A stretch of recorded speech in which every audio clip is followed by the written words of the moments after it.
بسم اللہ والحمدللہ والصلاۃ والسلام علی اشرف الانبیاء والمرسلین۔ ناظرین کرام، السلام علیکم ورحمۃ اللہ وبرکاتہ۔ میں ڈاکٹر راجہ ذوالفقار احمد آپ سے مخاطب ہوں، اور آج انشاءاللہ ایپیسوڈ نمبر 15 میں ہم گفتگو کریں گے،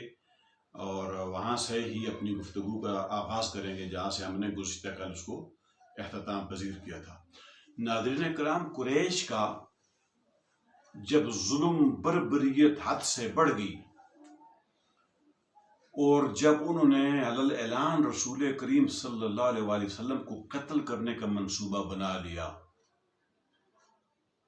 تو ابو طالب سرور کونین کے چچا پر یہ بات بڑی گراں تھی، اور ان کو ہر وقت اپنے بھتیجے کی یہ فکر لاحق تھی کہ کہیں ان کو کوئی نقصان نہ پہنچا دے۔ اور یہ قریش کفار قریش کا جو منصوبہ تھا، قرآن کے اندر اسی کی طرف ایک اشارہ ہو رہا ہے، ام ابرموا امرا فانا مبرمون۔ اگر یہ لوگ تہیہ کر چکے ہیں، یعنی سرور کونین کو قتل کرنے کا منصوبہ بنا چکے ہیں، سرور کونین کو نقصان پہنچانے کا تہیہ کر چکے ہیں، فانا مبرمون، تو رب العالمین کہتے ہیں فَإِنَّا مُبْرِمُونَ، تو ہم نے بھی تہیہ کر لیا ہے تمہیں ذلیل و رسوا کرنے کا۔ کوئی کفار قریش، ایک کفار مکہ، تمہیں بھی ذلیل و رسوا کرنے کا ہم نے بھی تہیہ کر رکھا ہے۔ چنانچہ ناظرین اکرام، جب ابو طالب کو یہ خدشات بڑھتے گئے، کیونکہ اس سے پہلے قریش کا وفد ابو طالب کے پاس آیا تھا اور یہ پیشکش کی تھی کہ عمارہ کو لے لو، ان کے بدلے میں رسول کریم محمد صلی اللہ علیہ وسلم کو ہمارے حوالے کر دو تاکہ ہم اس کو قتل کریں۔ اور یہ ابو طالب پر یہ بات بڑی گراں تھی، بڑی سخت تھی، ناقابل برداشت تھی، اور اس بات نے ابو طالب کی راتوں کی نیند اور چین حرام کیا ہوا تھا، جو سرور کونین کے بارے میں یہ کفار مکہ سوچ رہے تھے۔ لیکن ایک تدبیر جو ہے وہ انسان کرتا ہے، اور ایک تدبیر رب العالمین کرتا ہے۔ وَمَكَرُوا وَمَكَرُوا اللَّهَ وَاللَّهُ خَيْرُ الْمَاكِرِينَ، انہوں نے بھی تدبیریں کی رسول کریم کو نقصان پہنچانے کی، رسول کریم کو قتل کرنے کی، لیکن اللہ اس سے بہتر اور بڑی اور طاقتور تدبیریں کرنے والی ذات رب العالمین کی ہے۔ تو ناظرین کرام، جب یہ خدشات بڑھتے گئے تو ابو طالب نے ایک نہایتی سوجھ بوجھ کے ساتھ ایک فیصلہ کیا۔ ابو طالب نے کیا کام کیا کہ اپنے جد امجد عبد مناف کے دو بیٹے تھے، ہاشم اور طالب، ان کی اولادوں کو اکٹھا کیا، ان کی اولادوں کو اکٹھا کر کے ان کے اوپر یہ بات ان کو کہی کہ اے قریش، اے بنو مطلب اور اے بنو ہاشم، اس سے پہلے میں اپنے بھتیجے کی حفاظت اور اس کی نگہداشت اور اس کے لیے کھڑا ہونا یہ میں اکیلا کرتا رہا ہوں، اور تم لوگ بھی اسی کے خاندان سے ہو، تم لوگ بھی، تمہارے اوپر بھی اتنی فرائض تمہارے اوپر عائد ہوتے ہیں جو میرے اوپر ہوتے ہیں، کیونکہ تم بھی قربت کی تمہاری رشتہ داریاں ہیں۔ لہٰذا میں یہ تمہیں کہتا ہوں کہ آج کے بعد محمد مصطفیٰ صلی اللہ علیہ وآلہ وسلم کا ہم سب مل کر ہم اس کا دفاع کریں گے، اس کے لیے کھڑے ہوں گے، اور اس کو ہر سطح پر اس کی جو ہے ہم اس کی مدد کریں گے۔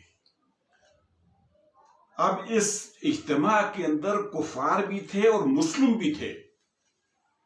جو اسلام قبول کر چکے تھے وہ بھی تھے، اور جو ابھی کافر تھے وہ بھی موجود تھے۔ لہذا کفار نے اور مسلمانوں نے تمام نے یہ عہد کیا اس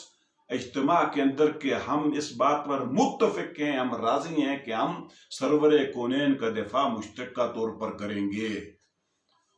لیکن ناظرین اکرام، ایک شخص کے علاوہ باقی تمام متفق ہو گئے۔ وہ کون شخص تھا کہ جس نے اس سے انکار کر دیا؟ یہ وہی شخص ہے کہ جس کے اوپر قرآن لعنتیں برساتا ہے، یہ وہی شخص ہے کہ جس کو قرآن جو ہے اس کے ہاتھ ٹوٹنے کا کہتا ہے، اور یہ ہے ابو لہب، اور جس کے بارے میں قرآن کہتا ہے کہ تبت یدا ابی لہب وتب ما اغنى عنه ماله وما كسب سيصلى نارا ذات لهب وامرأته حمالة الحطب في جيدها حبل من مسد۔ یہ وہی لعنتی تھا، اس نے انکار کر دیا اور اس نے کہا کہ میں آپ کے اس معاہدے میں اور اس کے میں عہد و پیمان میں شریک نہیں ہوں، میں اس کی مخالفت کرتا ہوں۔ اور یہ قریش کے ساتھ جا کر کفار قریش کے دوسروں کے ساتھ جا کر مل گیا، اور اس نے اپنی کارروائیاں جو ہیں وہ جاری اور ساری رکھی۔ اب جب یہ عہد و پیمان ہو گیا اور ادھر کفار مکہ نے ایک آخری اجتماع لے کر ابو طالب کے پاس آئی کہ ہم تمہارے پاس آ رہے ہیں، آپ اس طرح کریں کہ آپ اپنے بھتیجے کو ہمارے والے کر دیں۔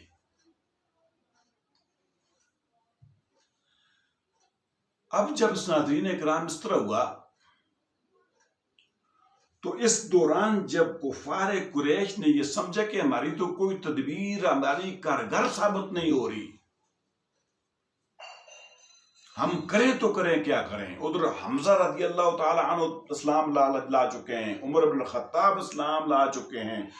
دن بدن اسلام کو تقویت ملتی جا رہی ہے، دن بدن لوگ حق کو قبول کر رہے ہیں، دن بدن لوگ جھوٹے خداؤں جھوٹے معبودوں کو رد کر رہے ہیں، اور دن بدن لوگ جو ہے اللہ رب العالمین کی وحدانیت اور توحید کی طرف لپک رہے ہیں اور اس کی طرف مائل ہو رہے ہیں۔ تو کفار مکہ نے اکٹھے ہوئے خیف بن کنانہ میں کے اندر اکٹھے ہو کر انہوں نے عہد و پیمان کیا کہ ہم ابو طالب، بنو ہاشم اور بنو عبد المطلب کی جو اولادیں ہیں، ہم سے ان پر مکمل طور پر بائیکاٹ کرتے ہیں، اور ان کے ساتھ اٹھنا بیٹھنا، روابط، ان سے رشتے کرنا، ان کے ساتھ تعلقات رکھنا، ان کے گھر آنا جانا، ان کی کسی غم اور خوشی میں بیٹھنا، ہم اس سے ایک معاہدے کے تحت اس کے ہم انکار کرتے ہیں، اور ہم ان سے بری ذمہ ہیں کہ ہم ان کے ساتھ کسی قسم کا کوئی لین دین نہیں کریں گے۔ اور ایک صحیفہ لکھا جاتا ہے ناظرین کرام، اس صحیفے کے اندر یہ ساری باتیں طے ہو جاتی ہیں کہ ہم ان کے ساتھ روابط ختم، لین دین ختم، شادی بیاہ ختم، اور ان کے جتنے بھی معاملات ہیں ان سے ہمارا کوئی لین دین نہیں ہے، اور ہم ان سے بری ذمہ ہیں۔ اور اس معاہدے کو لکھنے والا ایک تھا بغید بن عمر بن ہاشم، اس معاہدے کو لکھنے والا وہ شخص تھا۔ جب یہ سارے متفق ہوئے تو جب یہ معاہدہ جو ہے یہ سامنے آیا تو رسول کریم صلی اللہ علیہ وآلہ وسلم نے بددعا کی اس شخص کے لیے کہ جس نے یہ معاہدہ لکھا تھا۔ اور ناظرین کرام اس سرور کونین کا معجزہ دیکھیں کہ جس نے یہ اپنے ہاتھوں سے یہ تحریر کیا تھا، اللہ رب العالمین نے اس کے ہاتھ کو شل کر دیا۔ ہائے ہائے اللہ اکبر، میرے نبی کے معجزے دیکھیں۔ ابھی تو بہت آگے جو ہیں پروگراموں میں انشاءاللہ نبی کے معجزے آئیں گے، اپنی جگہ پر بیان ہوں گے۔ فی الحال ہم یہی بتاتے ہیں کہ معاہدے کو لکھنے والے کا ہاتھ اللہ نے شل کر دیے۔ اب کیا فیصلہ ہوا؟ اس معاہدے کی روح سے جو ابو طالب اور جو بنو ہاشم اور بنو مطلب کی جو تمام خاندان تھا، یہ شعب ابو طالب میں معصور ہو کر رہ گئے۔ تعلقات ختم، تعلقات کٹے گئے، کھانے پینے کی چیزیں بند، بچے بلک رہے ہیں بھوک سے، لوگ پتے اور چمڑے کھانے پر مجبور ہو گئے، اور بچوں کی آہو بکا بھوک کی وجہ سے گاٹیوں سے بہہ جا رہی ہے، لیکن ان کفار مکہ کو ترس نہیں آ رہا کہ ان کو کھانے پینے کی کوئی چیز ہم دیں۔ لہذا ناظرین کرام 3 سال تک یہ شعب ابو طالب میں یہ لوگ معصور رہے۔ اس کے بعد ابو طالب کو اس بات کی فکر لاحق رہتی تھی کہ میرے بھتیجے کو کوئی نقصان نہ پہنچائے، تو وہ اس ڈر سے کیا کام کرتے کہ رات کو جب سوتے تو آپ رسول کریم کو پہلے ایک بستر پہ سلاتے تاکہ کوئی ایسا کوئی منصوبہ بنا کے آیا ہو تو وہ دیکھے کہ وہ کہاں پر سو رہے ہیں. وہ پھر جب سب لوگ سو جاتے تو رسول کریم کو وہاں سے اٹھاتے، اپنے بیٹوں کی جگہ یا بھتیجوں یا بھائیوں کی جگہ والی جگہ پہ سلا دیتے، اور رسول کریم کی جگہ کسی اور آدمی کو سلا دیتے تاکہ کوئی غلط ارادے سے آئے تو وہ اسی جگہ پہ سمجھے جو جس جگہ میں پہلے رسول کریم سوئے تھے، وہ یہ سمجھے کہ وہاں پر سوئے ہوئے ہیں اور رسول کریم کو نقصان نہ پہنچا سکیں. ناظرین کرام، یہ تھی ابو طالب کی وہ ہمدردیاں سرور کونین کے ساتھ. اس کے بعد اللہ کی نصرت اور مدد ناظرین کرام آپ ہوتی ہے. ایک شخص ہشام بن عمرو نامی جو چھپ کر رات کو میسورین جو تھے یہ شیب ابو طالب میں ان کی مدد کیا کرتا تھا، مدد کے لیے جاتا تھا. اس نے ایک منصوبہ بنایا اور اپنے بعض ساتھیوں کو اپنے ساتھ میں لایا، جن میں زہیر بن ابی امیہ تھا، مطم بن عدی تھا، اس کے علاوہ زمع بن اسود تھا. اور انہوں نے یہ مل کے یہ پروگرام بنایا کہ یہ جو انہوں نے صحیفہ، یہ جو دستاویز انہوں نے اکٹھے ہو کے دستخط کر لیے، تو اس کو انہوں نے کفار قریش نے کیا کام کیا، خانہ کعبہ کے اندر لٹکا دیا اس کو کہ یہ ہمارا معاہدہ ہے اور آئندہ ان کے ساتھ ہمارے تعلقات جو ہیں ختم ہیں. اب انہوں نے یہ مل کے یہ پروگرام بنایا کہ کیوں نہ اس جو ہے ظلم والے صحیفے کو، ظلم والے عہد و پیمان کو کیوں نہ چاک کیا جائے، اس کو چاک کر دیں، اس کو تیز نیز کر دیں. اس نے تمام اپنے ساتھیوں کو ساتھ ملا کے زہیر جو دوسرے دن خانہ کعبہ کے اندر جاتا ہے، تمام کفار قریش جو ہیں وہ اپنی اپنی مجلسوں میں بیٹھے ہوئے ہیں،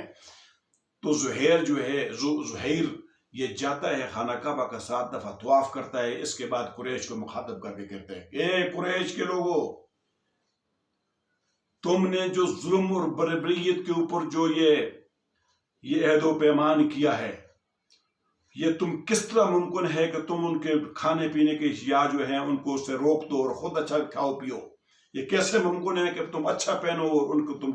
اچھا پہننے سے روک دو؟ یہ کیسے ممکن ہے کہ ان کے بچوں کو تم بلکتا چھوڑ دو اور خود اپنے بچوں کو کھاؤ پلاؤ؟ لہذا میں جو ہے اس عہد و پیمان اور اس صحیفے کی میں مذمت کرتا ہوں اور میں اس کو نہیں مانتا. تو دوسرے ساتھی جنہوں نے پہلے پروگرام کیا تھا وہ بھی یک کے بعد دیگرے بول اٹھے کہ ہاں، ہم اس صحیفوں کو نہیں مانتے، ہم اس صحیفوں کو چاک کر کے رکھ دیں گے. ناظرین اکرام، ابو طالب بھی خانہ کعبہ کے اندر موجود تھے. اب دیکھیں کہ وہ اس وجہ سے موجود تھے کہ سرور کونین محمد مصطفیٰ صلی اللہ علیہ وآلہ وسلم کو اپنے چچا کو یہ بات بتا دی تھی، اے میرے چچا، اللہ رب العالمین نے اس صحیفے کو جو ہے نا کیڑے لگا کر اس کو بالکل ختم کر دیا ہے. اب وہ اس بات کو قریش کو بتانے کے لیے آئے تھے کہ تمہارا جو لکھا ہوا صحیفہ جو خانہ کعبہ کے اندر لٹک رہا ہے اس کو شمک اور دیمک لگ کے وہ ختم ہو چکا ہے. تو اگر میں قریش مکہ تمہیں میں کہتا ہوں کہ اگر یہ تم دیکھو، اگر یہ میرے بھتیجے کی یہ بات سچی ہوگی تو پھر تم اس پر ایمان لے آؤ،